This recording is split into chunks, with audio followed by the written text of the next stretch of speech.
Jadi kita tanggapan dari tim media, ya udah nggak apa-apa. Namanya kan juga dikritik ya. Kita memang menerima kritik dan saran dari semua orang.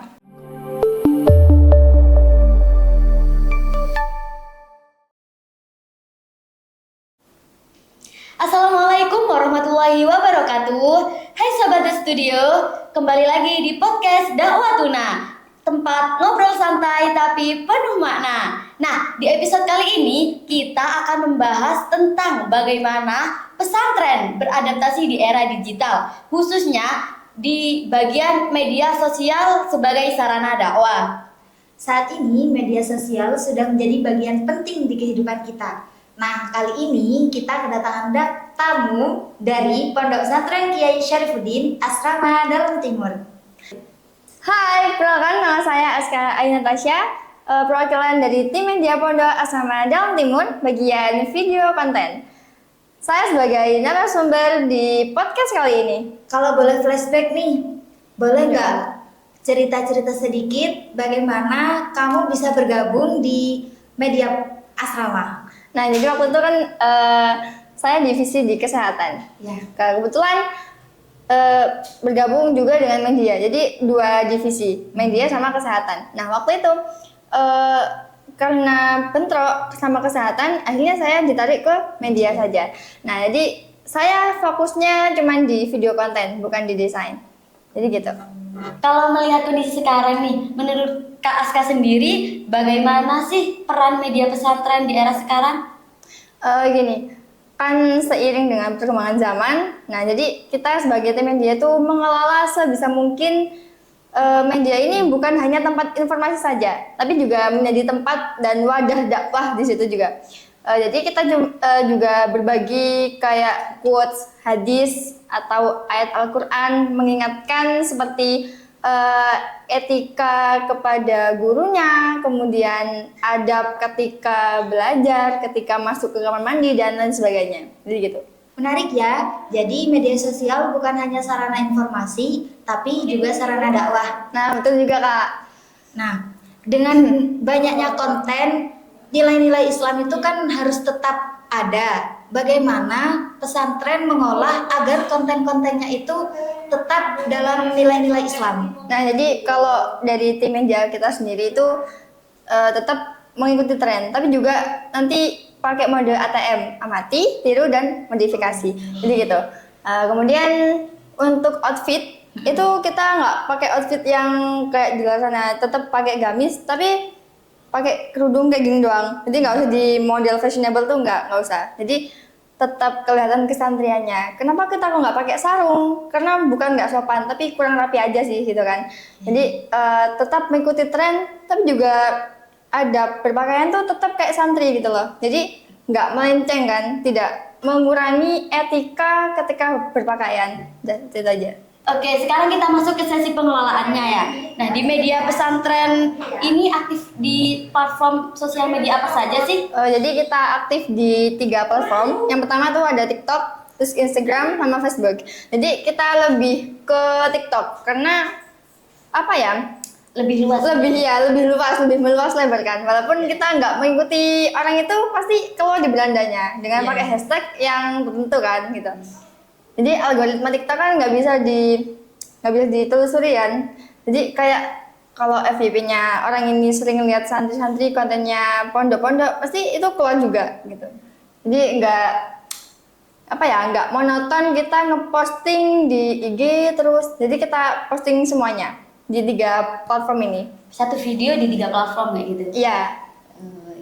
Kalau bicara tentang konten, biasanya perencanaannya itu bagaimana? Apakah ada konsep atau tema tertentu? Jadi kalau dari konsep, kita emang ambil referensi dari TikTok atau dari Instagram. Karena kan kalau kita dari referensi itu kan pasti keluar banyak kan dari pondok-pondok yang besar-besar tuh. Jadi kita yaitu tadi pakai metode ATM, amati, tiru, modifikasi.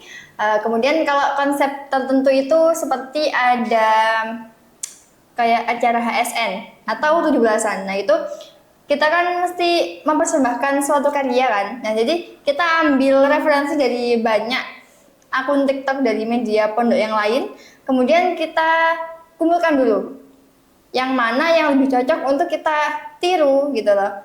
Jadi kita nggak monoton harus niru kontennya pondok lain itu. Jadi kita perlu ada modifikasi juga. Jadi nggak monoton kayak konsep sendiri itu enggak. Jadi kita ambil referensi video konten dari akun pondok yang lain gitu. Oh, berarti pesantren setiap mau bikin konten itu sudah ada konsepnya ya? Ya, jadi kita sudah mengumpulkan beberapa konsep ya, referensi dari pondok-pondok yang lain. Nah, kemudian kita atur jadwalnya biar konsisten uploadnya, sama editingnya juga ada deadline. Jadi, semisal tanggal ini udah selesai, nah kita langsung setel nih. Jadi kita enak kalau mau posting seperti itu. Biasanya kalau jadwal itu sehari berapa kali gitu? Apa satu minggu berapa video gitu? Jadi kita menggunakan konsep satu minggu tiga kali posting. Ya, 3 kali posting. Itu untuk konten video? Ya, untuk yang satu minggu 3 kali itu khusus video. Tapi kalau pamflet, semisal ada ucapan selamat atau ada yang kejuaraan gitu, jadi kita langsung posting. Nggak nunggu jadwal, jadi langsung ada posting gitu. Generasi sekarang kan cepat bosan. Nah, apa strategi Kak Aska agar kontennya pondok itu masih relevan dan menarik? Jadi gini, kan kita targetnya tuh memang Gen Z ya, Iya. yang suka TikTokan gitu kan. Iya. Tapi kita tetap mengikuti tren kayak misal ada video yang lagi trending nih, jadi kita ikuti tetap. Nah, tapi menggunakan backsound yang sama, tapi dengan isi yang berbeda. Jadi kita ubah ke Versi kayak dakwah. versi dakwah, tetap kesantrian juga gitu, kayak metode pembelajaran santri, kegiatan santri, tapi tetap menggunakan backsound dari TikTok yang viral itu. Oke, kalau dari sisi evaluasi nih ya Kak, biasanya kan kalau kepengurusan pasti ada evaluasi. Kalau tim media sendiri, apa yang perlu dievaluasi Kak? Cuman teknologi aja sih. Jadi teknologinya itu biasanya kurang apa ya? Memadai. Ya kurang memadai. Tapi ada gitu loh. Jadi kita sudah disediain alat ngeditnya juga ada, alat buat syutingnya juga ada. Cuman kurang lah gitu. Nah, kalau soal kontennya Kak, apakah pernah konten dakwahnya itu dieval tentang keberhasilannya? Berhasilnya menyampaikan pesan dakwahnya? Kalau bahas tentang konten ya, jadi kita tuh sebelum posting kita ditunjukkan dulu ke pengasuh. Jadi kita nggak asal posting, langsung posting, udah ada stok videonya. Jadi kita nggak langsung posting, jadi dikasih tunjuk ke pengasuh dulu. Nunggu di ACC baru Iya, posting. kalau nggak di ACC kan itu ada revisi kan, Iya. revisi banyak. Jadi beberapa footage yang harus di take ulang gitu. Jadi kita nggak asal posting gitu aja. Jadi insya Allah berhasil lah ya dakwah kita itu. Berhasil ya. Iya. Siapa saja sih yang bergabung di tim media dan bagaimana pembagian tugas di dalamnya?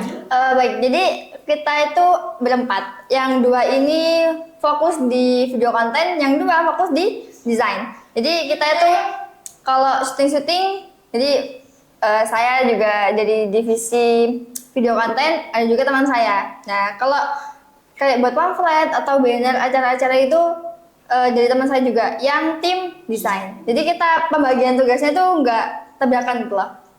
Jadi sudah tertata ya Kak? Ya, ternyata sekali. Nah, di balik itu semua kan pasti ada tantangannya ya.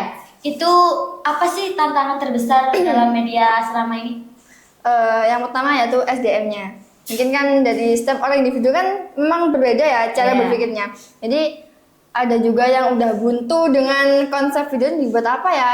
Desain ini buat apa ya? Jadi konsepnya tuh kita terbatas loh kalau buntu ya. Iya, nggak bisa di-ide gitu. Iya, Kak. Dipakai buat apa ya? Konsepnya seperti apa ya gitu loh. Gitu. Jadi tantangan yang kedua itu dari teknologi. Sama seperti yang tadi. Iya, tapi ini juga terbatasnya internet juga. Karena kan di pondok yang disediain wifi cuman di Dalut. Jadi kalau di asrama Daltim kita mau nonton pakai hotspot HP. Itu kan nggak terlalu kuat kan. Iya. Jadi kita harus ke Dalut dulu agar kita dapat wifi-nya itu. Kalau bikin konten harus ke Dalut. Apa gimana? Kalau buat konten kita di Daltim. Cuman kalau pemindahan filenya kita ke Dalut. Iya. Pernah nggak sih dapat komentar negatif dari netizen atau kritik yang negatif dan bagaimana tim media mengatasinya? Kalau yang komentar negatif tuh nggak ada sih. Cuman mungkin dikritik ya, kita Iya. dikritik waktu outbound Iya. ke KWT. Itu kan ada yang komen juga kan. Kasihan kalau dibawa ke KWT, soalnya kan banyak kaporitnya kan. Iya. Jadi tuh takut bahaya, tapi nggak apa-apa sih. Kan kalau anak-anak dibawa ke mana aja tuh senang kan, Iya, happy kan. iya. Soalnya kan outbound, merefreshing lah, healing lah ya. Iya. Ya gitu. Jadi kita tanggapan dari tim media, ya udah nggak apa-apa. Namanya kan juga dikritik ya. Iya. Kita emang menerima kritik dan saran dari semua orang. Jadi tidak melibatkan hati di sana. Iya seperti itu. Terakhir nih, apa pesan Kak Aska untuk media pondok di era digital? Untuk pesan dari saya, untuk tim media pondok tetap mengikuti tren, tapi ingat kita tetap santri. Jadi cara berpakaian, beradab dan beretika ketika membuat konten tetap berbasis kesantrian. Jangan lupa bahwa kita adalah santri. Terima kasih banyak atas obrolan dan insight yang sangat bermanfaat. Dari obrolan ini kita bisa belajar bahwa media pesantren bukan hanya soal konten, tapi soal adab, etika, dan tanggung jawab di media sosial. Bukan begitu, Kak Aska? Benar sekali. Oke, kami selaku host izin pamit undur diri. Oke, jangan lupa like, comment, share, dan subscribe. Wassalamualaikum warahmatullahi wabarakatuh. Bye-bye.